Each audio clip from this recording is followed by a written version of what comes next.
যারা আজকে সনদ পেলে বিশ্ববিদ্যালয়ের সমাবর্তন জীবনের একটা মস্ত বড় ঘটনা, সারা জীবন স্মরণ করে, ছবিটি সংরক্ষণ করে, নিজের পরবর্তী প্রজন্মকে দেখায়। সেই বিশেষ দিনটি আজকে, এই দীর্ঘ সময় পরে এই সমাবর্তন অনুষ্ঠান হতে পারলো, এই জন্য বিশ্ববিদ্যালয় কর্তৃপক্ষকে অভিনন্দন জানাচ্ছি। প্রিয় দর্শক, এই ধরনের সমাবর্তন কিংবা বিশ্ববিদ্যালয় জীবনের শেষ স্মৃতিটুকু ধরে রাখার আমাদের সেই সুযোগ হয়নি। আমরা যারা জাতীয় বিশ্ববিদ্যালয় থেকে অনার্স মাস্টার্স করেছি, তাদের জীবনে এই ধরনের একটা সুন্দর সময় কারো ভাগ্যে জুটেনি। এটা আমাদের জন্য খুবই দুর্ভাগ্যজনক এবং এটা আমাদের রাষ্ট্রীয় শিক্ষা ব্যবস্থার যে কত বড় একটা দুর্বলতা তা আমাদেরকে মনে করিয়ে দেয়। যারা জাতীয় বিশ্ববিদ্যালয় থেকে অনার্স মাস্টার্স ইতিমধ্যে পাশ করেছেন, তাদের জীবনে কখনো অনার্স মাস্টার্স করার পরে এই ধরনের একটা স্মৃতিচারণমূলক কনভোকেশন বা সমাবর্তন হবে, সেটা কিন্তু আশা করা যায় না।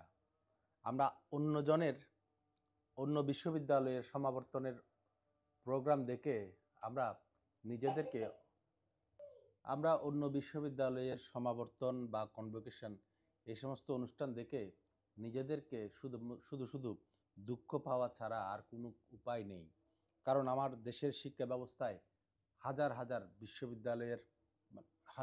বিশ্ববিদ্যালয়ের ছাত্রছাত্রী সবাই কিন্তু এই মানসিক কষ্টেই আছে। তারা দূর দূরান্ত থেকে এত বছর পরে আবার এই বিশেষ দিনটিতে উপস্থিত থাকার জন্য এসছে, তাদের জন্য জোরে একটা হাততালি দিয়ে আমরা তাদেরকে অভিনন্দন জানাচ্ছি।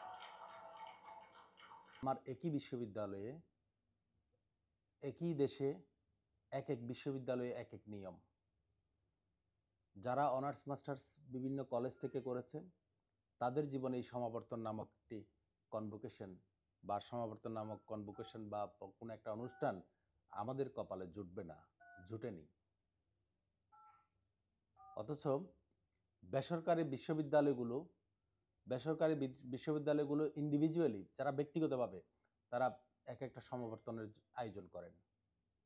অথচ সরকারি কলেজগুলোতে যাদেরকে অনার্স মাস্টার্সের অনুমোদন দিয়েছেন, তাদের জন্য কোনো অবস্থায় একটা কনভোকেশনের ব্যবস্থা করা হয় না। এটা বাংলাদেশের একটা শিক্ষা ব্যবস্থার বড় ধরনের দুর্বলতা। আমি মাননীয় প্রধান উপদেষ্টার বক্তব্যটা শুনছিলাম, তখন নিজেকেও অসহায় বোধ করছিলাম। কারণ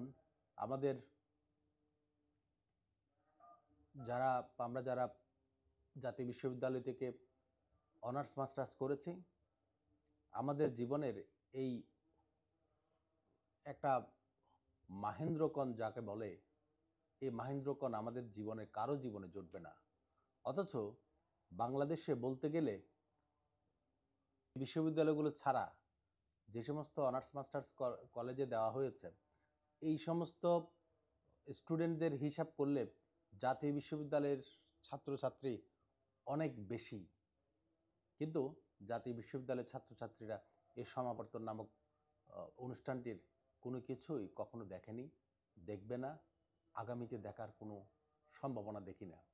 তবে আমরা সবাই একত্রিত হয়ে আমরা যদি এখন বলি যে এই সংস্কার কর্মসূচির জন্য যে সরকার গঠিত হয়েছে, এই সরকার অন্তত এই বিষয়টি প্রত্যেকটা ইউনিভার্সিটিতে, প্রত্যেকটা কলেজে কনভোকেশন নামক এই অনুষ্ঠানটি বাধ্যতামূলক করবে, এমনটাই প্রত্যাশা। আমরা আরেকজনের সমাবর্তন দেখে নিজেকে অসহায় বোধ করতে চাই না। তাড়াতাড়ি চলে যায়, কেটে যায়, বোঝা যায় না। যখন শেষ হয়ে যায় তখন বড় মনে কষ্ট লাগে। আনন্দের দিন শেষ হলো, জীবনের একটা বড় অধ্যায় শেষ হলো, নতুন অধ্যায় শুরু। আমার ব্যক্তিগত আনন্দ আজকে অন্য বিষয়।